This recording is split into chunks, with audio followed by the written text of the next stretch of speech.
Que Deus nos ajude a ter discernimento e agir de forma que o Senhor seja louvado. Deus nos ajude, vamos caminhar trabalhando. E agora sim, então eu quero tomar esse texto do capítulo 17 para nós pensarmos acerca da igreja. Como eu já disse e já falei sobre a alegria de participar desse momento, né? 66 anos. Agora, a igreja de Itapevi, ela faz 66 anos, mas ela não tem uma história isolada. Ela constrói uma história dentro da igreja eterna. Nós temos uma história para celebrar. 66 anos, e isso perdurará até que o Senhor volte. Mas nós estamos inseridos na igreja que nasceu lá nos primórdios, como a gente lê em Atos. Então nós comemoramos sim, celebramos sim, a vida que temos sim, tudo que fazemos. Mas a nossa história não está limitada, não está numa ostra, ela não está enclausurada. Ela está na história que Deus construiu por nós na eternidade passada. E é sobre isso que eu quero falar com os irmãos. Capítulo 17 de João é aquilo que nós chamamos de oração sacerdotal. O irmão já cantou a oração do Pai Nosso, e agora eu não vou cantar, né? Não sou tão otimista como o Décio, né? Pastor Décio. Eu vou pelo menos falar alguma coisa dessa oração aqui. Eu não vou fazer a leitura, eu vou lendo e vou explicando alguma coisa para a gente ganhar um pouco de tempo aqui. Mas eu preciso de antemão dizer que essa oração, ela tem que ser lida, entendida a partir do último discurso de Jesus. É claro que nós teríamos muito proveito, sim, por conta da vibração dessa oração, por conta do entusiasmo de Jesus orando, mas ela tem muito mais relevância se nós olharmos, estudarmos, lermos essa oração a partir do seu último discurso.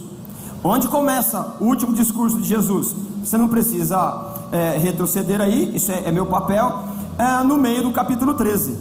Depois da cerimônia do lava-pés, Jesus então, ele tem o seu último discurso, metade do capítulo 13, capítulo 14, capítulo 15 e 16, e aí então ele ora. Quando você toma a oração sacerdotal, o conteúdo da oração você vai relacionando com aquilo que ele falou. Então ele prega, discursa, escreve, diz, não é? E aí ele vem orando por aquilo que ele acabou de dizer. Então é importante para nós ter pelo menos uma ideia do discurso, para que a gente tenha mais eficácia na exposição do texto do capítulo 17. Recapitulando, cerimônia do lava-pés no capítulo 13. Em seguida, Jesus vai prever, né, ou vai dizer que o Pedro negará 3 vezes. O Pedro vai argumentar, vai dizer que não. E em seguida, no mesmo contexto, né, um pouquinho antes do capítulo 13, também tem a questão, né, dos meandros da traição de Judas. Então, se você imaginar que é o ocaso, o término do ministério de Jesus, a igreja que vai começar com a descida do Espírito Santo, ela já começa com uma impossibilidade humana, porque os que compõem o grupo de Jesus, um vai trair, outro vai negar. Então isso tem tudo para dar errado. Qual a possibilidade da igreja dar certo? Nenhuma. Você tem um traidor e não vou dizer covarde, porque eu não estou na pele dele, mas alguém que vai dizer: eu não tenho nada a ver com esse sujeito aí. Na hora da dificuldade, então, nos parece que aquilo que foi intentado por Jesus, explicado, não vai acontecer. E aí Jesus, ele começa a discursar acerca do que espera dentro de 24 horas. O martírio, o esmagamento previsto em Isaías capítulo 53. O broto tenro que nasceu numa terra dura. Qual a possibilidade disso brotar? Nenhuma. Quem crê na nossa mensagem? Ninguém. Você coloca uma semente numa terra dura, ela não vai brotar. Quem crê na nossa mensagem? Ninguém vai crer nesse negócio. E aí, pelo discurso, os discípulos, eles ficam entristecidos, porque eles apostaram a vida e tudo que tinham para seguir Jesus. E agora Jesus vem com essa conversa de que ele vai morrer. Peraí, alguma coisa está errada. E aí então Jesus, sendo o bom pastor, no capítulo 14 ele começa a explicar como que será a coisa. Ele começa: eu sei que vocês estão tristes, eu sei que vocês estão profundamente tristes, mas não se turbe o vosso coração. Creiam em Deus, creiam também em mim, porque vocês me conhecem. Na casa de meu pai há muitas moradas. Vocês não apostaram a vida e perderam. Aliás, não é uma aposta. Isso aqui vai dar certo. Eu vou preparar lugar. E se eu for preparar lugar, eu vou voltar e vocês estarão comigo. É evidente que preparar lugar, Jesus não foi mobiliar o céu. É claro que preparar lugar, Ele não está organizando as estruturas das mansões celestiais. Mesmo porque em capítulo 25 de Mateus, ele diz que o reino de Deus está preparado antes da fundação do mundo. Preparar lugar é o último drama do seu ministério. Ele vai enfrentar a cruz. É o último ato do seu sofrimento.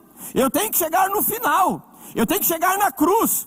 É ali que eu preparo, é ali que eu ganho, é ali que eu dou a cartada final. É na minha aparente derrota que está a vitória. É na minha morte, é no meu esmagamento.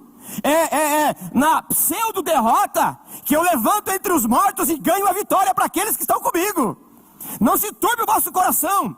E é certa, na casa do meu pai tem muitas moradas. E vocês não apostaram, porque a aposta tem possibilidade de perder. Vocês já venceram. E todo esse discurso no capítulo 14 é para que eles tenham uma leitura adequada do que está acontecendo. Porque o que nós vemos da perspectiva humana, ela é angustiante. Mas olhando da proposta do Senhor, nós já vencemos. E aí então o capítulo 15, ele vai falar sobre a videira verdadeira. E por que a videira verdadeira?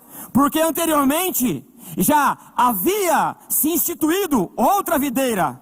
Israel é a videira, ou seria a videira, ou foi a videira.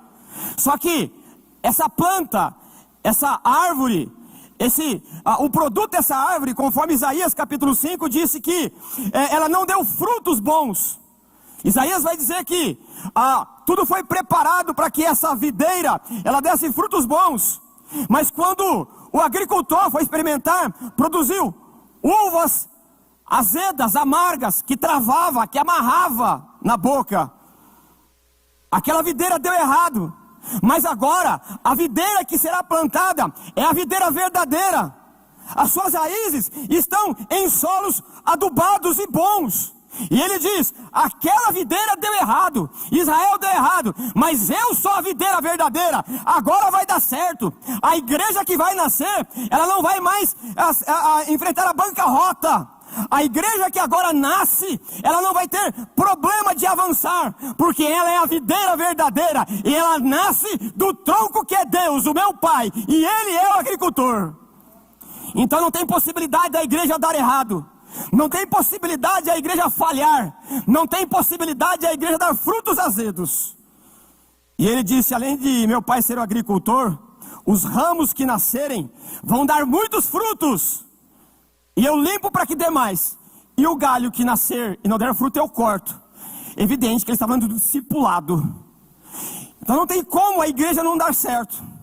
Depois desse discurso ainda, ele vai dizer no capítulo 15 que agora eu não chamo mais vocês de servos, vocês são meus amigos. E ele continua esse discurso. Se você pudesse, e eu também, imaginar aquele ambiente de expectativa, de que ele está dizendo, eu vou morrer mesmo, não tem outro jeito. Ele continua dizendo que o mundo nos odeia. O mundo tem aversão aos seguidores de Jesus. Mas tem de bom ânimo, eu venci o mundo. E aí então no capítulo 16 ele vai dizer que eles não ficariam órfãos, porque assim como o Pai o enviou, ele enviaria o Espírito Santo para que o Espírito Santo nos enviasse. É a teologia do enviado. O Pai que envia o Filho que envia o Espírito que envia a igreja ao mundo para dizer que nós já vencemos. Então você percebe que esse discurso, ele vai ganhando entusiasmo. E aquilo que era a tristeza vai dando lugar para a alegria da vitória. E aí, o capítulo 16 ainda, Jesus diz que mandaria o Espírito Santo para convencer o homem, o pecador, o ser humano, do pecado, do juízo e da justiça. Porque a mensagem que nós temos para pregar é uma mensagem que não cabe na lógica humana. A mensagem, ela não pode fazer um grupo, uma organização, um sistema, um instituto crescer, porque ela é antilógica A nossa mensagem é uma história que não tem pé nem cabeça. Você vai dizer que Deus plantou um jardim e tudo era maravilhoso e funcionava, mas por conta de uma desobediência, de um fruto que estabelecia uma autoridade, o mundo todo veio uma confusão de toda a espécie. Mas Deus mandaria o seu filho, e veio por meio de uma virgem. Ora, a essa altura você já deveria estar gargalhando, rindo de um absurdo como esse. E ele disse, por meio dessa mensagem que a igreja vai crescer. Aliás, num dado momento, aqueles que entenderam essa mensagem, eu mesmo volto e levo vocês para o meu Pai. Se você acha que essa mensagem convence o mundo por meio da sua retórica, você não entendeu nada do Evangelho. É o Espírito Santo que convence o homem do pecado, do juízo e da justiça. Enquanto eu conto essa história, alguém diz, eu entendi. Se você só pode entender se o Espírito Santo te convencer que isso é verdade para você. E aí, quando ele termina esse discurso aí de forma efetiva, então, ele vai orar, e aí então eu passo a fazer uma análise bem dinâmica e bem objetiva do capítulo 17, que agora ele começa a orar a partir do discurso. Capítulo 17, verso 1, está escrito assim: depois de dizer isso, Jesus olhou para o céu e orou. Essa oração ela está dividida em 3 partes. Do verso 1 ao verso 5, Jesus ora por si mesmo. Do verso 6 ao 20, ao 19, ele ora por aqueles que estão ouvindo ele. E do verso 20 até o verso 26, ele ora por aqueles que haveriam de vir. Ou seja, nós, a igreja. Então vamos primeiro para a oração em relação a ele. Depois disso, verso 17, 1, ele diz, Jesus olhou para o céu e começou a orar: Pai, chegou a hora, glorifica o teu filho para que o teu filho te glorifique. Muito bem, essa é uma expressão importante, que ele está dizendo, agora chegou a hora. Você vai recordar comigo que lá no capítulo 2, num dado evento de casamento, a Maria disse, faz alguma coisa, e ele vai dizer, ainda não chegou a minha hora. Em outro momento, no capítulo 17 de João mesmo, os irmãos dele vão dizer, você não quer ser famoso? Vai para Jerusalém, lá é o palco onde as pessoas se mostram. Ele vai dizer, ainda não chegou a minha hora. Mas agora Jesus diz, essa é a minha hora, é para isso que eu vim, é para esse momento que eu estou aqui. E por que essa é a hora? Para que o Pai seja glorificado. É claro que a glorificação na nossa mente triunfalista é uma ideia de apoteose. A ideia de glorificação na nossa mente mundana é receber as plumas e paetês dos aplausos do mundo. Mas a glorificação está relacionada com a cruz. O que ele chama de glória é o seu sacrifício. É aquilo que ele começou a dizer lá no seu discurso, dizendo que ele ia morrer. E a glória do Pai é a crucificação, o momento em que foi moído. É o que Isaías vai dizer. Deus, agradou a Deus moê-lo.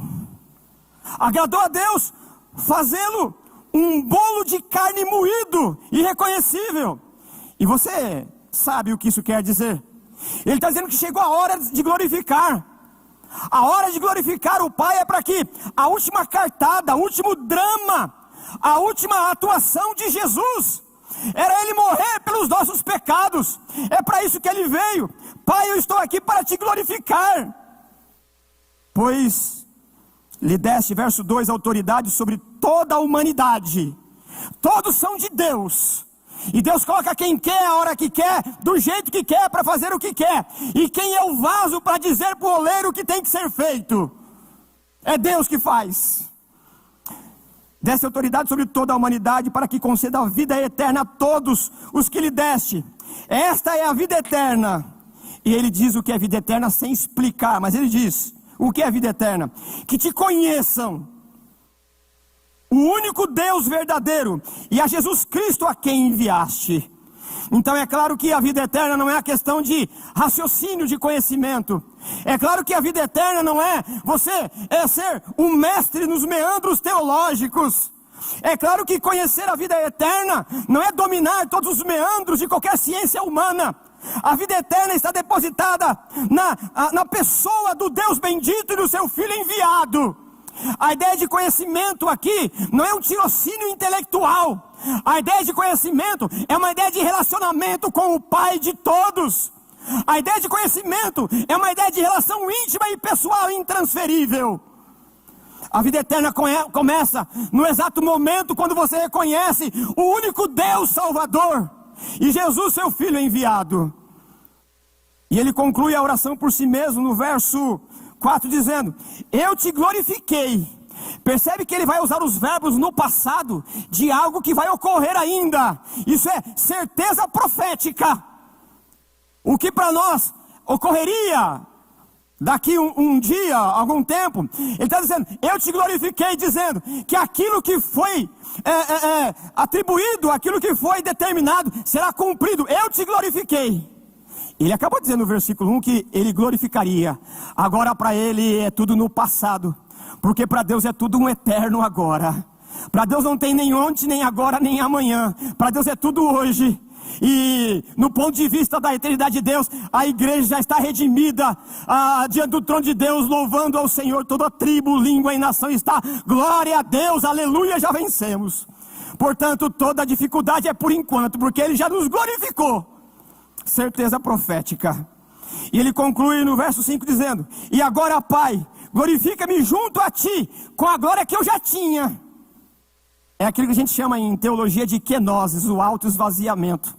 Ele, sendo Deus, não usou as suas prerrogativas de ser Deus, mas viveu no mundo como homem, suportando as dificuldades de um ser humano. É por isso que Hebreus vai dizer que nós não temos um sacerdote que não sabe o que a gente passa. Porque é evidente, enquanto Deus, na sua onisciência, Ele sabe tudo. Mas Ele também sabe na experiência da dor, porque o verbo se fez carne e habitou entre nós. É por isso que Ele sabe o que é sofrer nessa terra, o que é sofrer desse lado da eternidade. E agora, Pai, glorifica-me junto a Ti, com a glória que eu tinha contigo antes que o mundo existisse.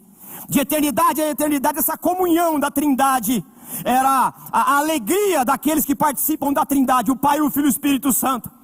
A comunhão distribuída, aquilo que alimentava a Trindade, o Pai que ama o Filho, que ama o Espírito, que ama o Filho, que ama o Pai, nada lhes faltava. O amor da Trindade não é um amor romântico em que se espera alguma coisa do outro, mas é um amor pleno e absoluto. E é por isso que quando Jesus, o Filho toma o corpo do homem, ali está o verdadeiro amor expresso. Porque Ele não precisava nos amar, porque nada lhe faltava. Amor porque quis amar. O nosso amor é na falta. O amor de Jesus é na entrega. Só Ele pode dizer verdadeiramente: eu quero ser seu. Porque quando Ele diz eu quero ser seu, nada lhe falta, porque Ele é completo. Quando eu amo alguém, me falta alguma coisa de mim, porque eu preciso me doar por esse amor. Mas Jesus pode se doar sem que nada lhe falta, porque Ele é amor por excelência. E aí, depois dessa oração por si mesmo, ele ora então por aqueles que estão ouvindo. E aí, o verso 6 diz assim: eu revelei teu nome àqueles que do mundo me deste. Eles eram teus, tu os deste a mim. E aí, o texto todo vai nos mostrando que o presente da obediência da cruz, o prêmio da cruz, dado pelo Pai, é a igreja. O prêmio de suportar a cruz, se nós já éramos de Deus na eternidade passada, e quando Jesus está na cruz, Ele diz: eles eram teus e tu me deste. O prêmio do sacrifício de Jesus por ter suportado a cruz, que veio do Pai, é a igreja. Você acha que Jesus não vai cuidar bem do presente que o Pai lhe deu? A igreja é triunfante porque é um presente daquele que é o sumo de todas as coisas. O Senhor me deste. Verso 7, agora eles sabem que tudo o que me deste vem de Ti, pois eu lhes transmiti as palavras que me deste, e eles aceitaram. Eles reconheceram de fato que eu vim de Ti, e creram que Tu me enviaste. Eu rogo por eles, não estou rogando pelo mundo, mas por aqueles que me deste, pois eles são Teus. Ora, você acha que Jesus vai cuidar de forma inadequada, desleixada, do presente do Pai? Não vai. A igreja passou por muitas dificuldades. A igreja já enfrentou muitos adversários. Todos eles estão debaixo do pó da terra. E a noiva está vibrante, esperando o dia do casamento. A vocação da igreja é crescer. E ela vai crescer, porque Jesus cuida dela. Eu não rogo pelo mundo, mas por esses. Verso 10. Tudo que tenho é teu. Ele recebeu para ele, é meu, tá, mas ele é teu, tá bom? Você acha que Jesus não vai cuidar bem daquilo que o Pai deu para ele cuidar? Eu não sei para você, mas nas horas mais difíceis da minha vida eu penso nisso aqui, eu falo, não tem problema não. Eu estou muito bem cuidado, porque eu sou do Pai, o Pai deu para o Filho devolveu para o Pai, eles estão cuidando por causa do amor um pelo outro. Isso ressignifica a minha vida, porque eu sei que quem cuida de mim é aquele que fundou todas as coisas a partir do nada. Ele deu para o Filho, eu vou cuidar, mas ele é teu, tá bom? Então cuide melhor que se fosse meu. Irmãos, a igreja é bem cuidada. A igreja ela vence por conta dessa relação de amor. Verso 11, eu não ficarei mais no mundo, mas eles ainda estão no mundo. Se eu estivesse lá, eu talvez ergueria a mão na frente de Pedro e dizia, Jesus, espera aí, como é que eu pertenço ao Senhor como esse presente magnífico do Pai, e o Senhor vai me deixar aqui, sabendo o que é aqui? Ele disse, mas é isso mesmo, vocês vão ficar no mundo, porque vocês vão ser o meu representante no mundo, e vocês vão ficar sozinhos, eu vou mandar o Espírito Santo. Não ficarei mais no mundo, mas eles estão no mundo. Eu vou para ti, Pai Santo, protege-os em teu nome. Então você não sabe, quem vai cuidar, o pai ou o filho? O pai fala, protege, não, deixa que eu protejo. É a união do cuidado, deixa que a gente cuida. Ora, eu lembro de uma ocasião, o meu pai hoje, um servo de Deus alegre, é muito bom estar do lado do meu pai. A gente não consegue parar de rir, ele vai piada de tudo. Ele tem uma capacidade de raciocínio muito rápida. Mas eu lembro que na minha mais tenra infância, meu pai jogava futebol de várzea. E num dia ele me levou pro campo de futebol, e ele disse assim, eu vou jogar bola. Ele falava, moleque, ele me dava um conselho, falava, viu moleque? Eu entendia muito bem o que ele queria dizer. Você senta aí, não sai daí, viu moleque? Eu falei, tá bom. E ele estava jogando bola lá, e eu só olhando, sentado na beira do campo assim. E eu jamais imaginava que ele estava olhando para mim. Para mim, ele estava concentrado no futebol. Um sujeito sentou do meu lado e estava usando um tipo de droga. Mas na minha cabeça aquilo não era nada. Eu vi meu pai vindo correndo. O que está acontecendo? Eu até falei, eu fiz alguma coisa. Ele veio correndo. Ele apontou o dedo para o senhor e falou assim, sai de perto desse moleque, ele é meu filho. Você não sabe quando eu me senti. Eu falei, eu sou o cara. Não mexe comigo não, hein? É essa sensação. Não mexe comigo não, sabe quem eu sou? Da igreja, sabe quem cuida de mim? O Pai, o Filho e o Espírito. Todo temor é por enquanto. Todo levante é porque ainda não percebeu da ótica, da investida maligna de quem eu sou. Porque eu sei a quem eu pertenço, eu sou do Pai, eu sou do Filho e o Espírito está em mim. Não tem jeito de dar errado. Não tem jeito de ir à bancarrota. Todo o problema da angústia é uma falta de percepção minha. Mas quando eu elevo os olhos ao céu, eu digo, eu sei em quem eu tenho crido. E é Ele que labuta e peleja por mim. No verso 12 ele vai dizer, enquanto eu estava com eles, eu os protegi. E eu os guardei no nome que me deste. Nenhum deles se perdeu, a não ser aquele que estava destinado à perdição. Agora eu vou para ti, mas digo essas coisas enquanto ainda estou no mundo, verso 13, para que eles tenham a plenitude da minha alegria. Esse é um assunto maravilhoso, a plenitude da alegria, que a gente pode trabalhar um outro dia. O que o Piper chama de o legado da alegria soberana. O verso 14 ele vai dizer, deles a tua palavra, e o mundo os odiou. Irmãos, não espere nada do mundo a não ser o ódio.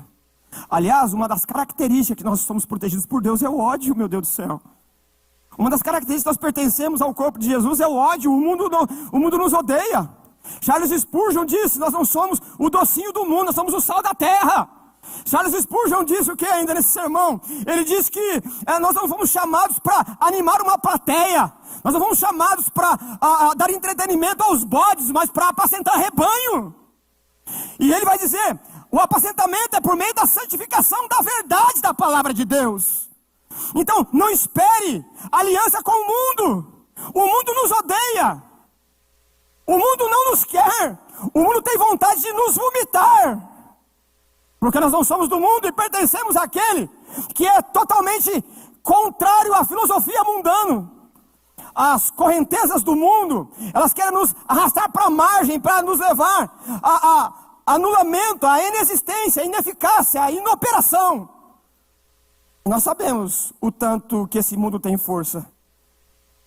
E todas as vezes que nós olhamos para a força do mundo, da lógica humana, é melhor nós reunir as nossas tralhas e ir embora. Fecha as portas, recolhe tudo e vamos embora, porque é uma batalha que não podemos vencer. O mundo é mais forte do que nós. O mundo tem mais condições para fazer qualquer evento. A gente sabe que é difícil, nós não temos muita estrutura. Uns ou outros se organizam melhor e conseguem. Mas o mundo não, o mundo faz sossegado. Tudo do mundo parece melhor. É por isso que Apocalipse vai dizer que a igreja é uma noiva fraquinha, tadinha. E o Estado é uma prostituta. Mas no final, a prostituta perde, é condenada ao inferno, e a noiva casa com o seu Senhor. No final, a graça triunfa. O mundo nos odeia. E aí a gente descobre, lendo a oração de Jesus no verso 15, ele vai dizer: não rogo que os tires do mundo, mas que os proteja do maligno. E aí então a gente sabe quem está por trás da filosofia mundana. É o maligno, é o arquirrival da igreja. Irmãos, o entretenimento, as filosofias, os pensamentos, tudo que o mundo produz é anticristão. O mundo não produz nada. Todo marketing, todo entretenimento, todo pensamento, todo didatismo, tudo que vem do mundo não serve para nada. É por isso que nós temos o quê? Escola que ensina pela ótica do evangelho. É uma contracultura humana. Porque o mundo nos odeia e tudo que é produto do mundo, ela vem pelo gerente maligno. Ele é o gerente de tudo. E Jesus está dizendo aqui: eu não vou tirar do mundo, mas protege contra o maligno. E aí o texto do capítulo 3 de Efésios, verso 10, ele tem um trecho importante sobre essa questão. Paulo diz assim, falando sobre a igreja: a intenção dessa graça, ou seja, da edificação da igreja, unir gentios e judeus, é que agora, mediante a igreja, a multiforme sabedoria de Deus, não precisa decorar essa palavra, multiforme, a palavra é polipoikilos, que significa, é como se tivesse um monte de retalho jogado. Imagine um ateliê de costureira, vai sobrando retalho e vai jogando, não serve para nada. Essa palavra significa que alguém vai pegando o retalho e vai costurando muitas cores. Aquilo que não prestava, agora vai uma coxa maravilhosa e colorida. A igreja é isso. Pegou um africano, um japonês, um australiano, um americano, um carapicuibano como eu, aqui foi costurando. Qual a possibilidade disso dar certo? Nenhuma. Qual é a melhor cultura do mundo? É a minha, é claro. E a sua é a sua. Há um choque cultural. Mas a igreja, ela existe por quê? Porque ela é o testemunho da sabedoria de Deus, que reúne gente de todo lado, de toda cultura, de todo jeito. E ela é a expressão da glória, da sabedoria de Deus. E Paulo, ele vai dizer, para quem que é o testemunho? Para quem que Deus mostra sua sabedoria? Verso 10 ainda de Efésios. A intenção dessa graça era que agora, mediante a igreja, a multiforme sabedoria de Deus, o colorido cultural de Deus, fosse conhecida aos poderes e autoridades das regiões celestiais. Irmãos, qualquer ONG, qualquer clube de futebol, qualquer torcida que se organiza, elas não têm condições de viverem em comunhão uma com a outra. A igreja não. Tem gente de toda espécie, de todo extrato social, de toda cultura. Está todos louvando a Deus em harmonia pela comunhão, porque a igreja é o testemunho para o seu maior inimigo. Ela existe porque Jesus orou por ela. Ela não vai acabar. Aliás, quando Jesus chama os seus apóstolos, ele vai chamando um por um, e ele chama um publicano e um zelote. Zelote é matador de publicano. O zelote, ele entende que Deus o chamou para matar o cobrador de imposto. Imagine Jesus escolhendo: vem cá Pedro, vem cá João, ô Mateus, vem cá, ô Simão Zelote, vem cá. Aí o Pedro: ixi, vai dar errado. Como é, Jesus? Como é que você chama um Mateus publicano e um Zelote? Eles vão se matar. Mas quando você vê em Atos capítulo 12, eles estão na mesma sala celebrando. Por quê? Porque o evangelho ele é supracultural. Ele junta a gente de todas as matizes filosóficas, todos os viés políticos, e tudo é esquecido, porque o que importa é vivermos no corpo daquele que é a cabeça, que é o Senhor. A igreja é a expressão da inteligência daquele que é sobre todas as coisas. E caminhando para o final dessa oração, o verso 18 diz: assim como me enviou ao mundo, eu enviarei ao mundo. Em favor deles, me santifico, para que também eles sejam santificados pela verdade. Eu vou dar um salto, aqui a gente não tem mais tempo, eu só quero terminar a oração pela igreja. E é o que eu já disse, a teologia do enviado. O Pai envia o Filho, que envia o Espírito Santo, que nos envia agora, para dizer as maravilhas do reino que há de vir, que será implantado de forma plena. A santificação na verdade também aqui é um tema maravilhoso. É a verdade, a exposição da verdade que nos estrutura. E aí, caminhando para o final, Jesus então ele passa a orar por aqueles que virão, a igreja. Verso 20: minha oração não é apenas por esses estão ouvindo, rogo também por aqueles que crerão em mim, por meio da mensagem deles, para que todos sejam um. Ele vai dizer dessa ideia de unidade. Irmãos, unidade não é uniformidade. Basta você olhar que você não é parecido comigo em vários aspectos. Nós somos diferentes. É aí que está a beleza da coisa. Alguém de forma muito inteligente, teologicamente inteligente, falando sobre a igreja, começou por Babel. Babel ela foi construída por tijolos, e tijolo é tudo igualzinho, é uniforme. Castramento de identidade. Mas a igreja, conforme Paulo, ela é edificada por pedras, e pedras são diferentes. Porque unidade não é uniformidade. Cada um na sua perspectiva cultural, cada um no seu jeito de agir, forma esse grande edifício, para que todos sejam um, sem que haja castramento de habilidade.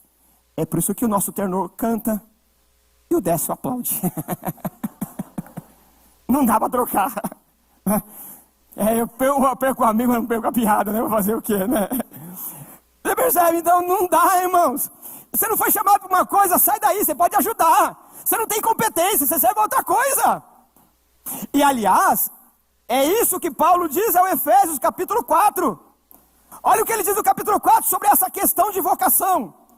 Capítulo 4, verso 1. Como prisioneiro no Senhor, rogo-lhes, pelo amor de Deus, ele está dizendo, eu rogo, pelo amor de Deus, vivam de maneira digna da vocação que você foi chamado. Irmão, você não foi chamado para uma coisa, sai daí. Tem outra coisa para você fazer. Pelo amor de Deus, não erra a vocação. Não tem uma musiquinha das crianças? Imagina se pode uma vaca voar. Os animais não erram a vocação, a gente erra. Eu falei do pastor Décio, eu vou falar de mim. Se eu cantar, até os anos vão embora se eles estiverem aqui. Não dá, irmãos, não dá. Então, pelo amor de Deus, vivam de forma digna da vocação, sejam completamente humildes e dóceis, sejam pacientes, suportando uns aos outros em amor, com amor. Não vou nem discutir essa questão, porque eu não tenho tempo. Façam todo o esforço para conservar a unidade do Espírito pelo vínculo da paz. Voltando lá para João 17, mas aproveitando aqui, quando Paulo diz para que possamos suportar uns aos outros pelo vínculo da paz, a palavra que aparece ali, sindesmos. A ideia de sim é reunião de muitas coisas, e desmos é de corda, alguma coisa assim. E a metáfora ali é de um corpo, não é? Então, imagine um corpo, os membros, os ossos, você tem cartilagem entre um e outro. Quando um jogador de futebol, ele tem problema na cartilagem, fica osso com osso, e dá atrito. O que é o Espírito Santo, que é o vínculo da paz? O Espírito Santo, ele é a cartilagem, porque eu e você temos atrito. Por que a igreja não se desfaz? Porque o Espírito ele amortece os nossos conflitos. Se dependesse de você e de mim, a igreja não existia mais. Mas ela existe porque o Espírito Santo amortece as nossas vaidades. E é isso que Jesus está orando aqui. E ele chega no final. Pai, verso 24. Quero que os que me desse estejam comigo, onde eu estou, e vejam a minha glória, a glória que tu me deste, porque me amaste antes da criação do mundo. Verso 25. Eu quase que consigo ouvir a voz de Jesus Getsemane em um tom embargado. Pai justo, embora o mundo não te conheça, eu te conheço. E estes sabem que tu me enviaste. Eu os fiz conhecer o teu nome e continuarei a fazê-lo.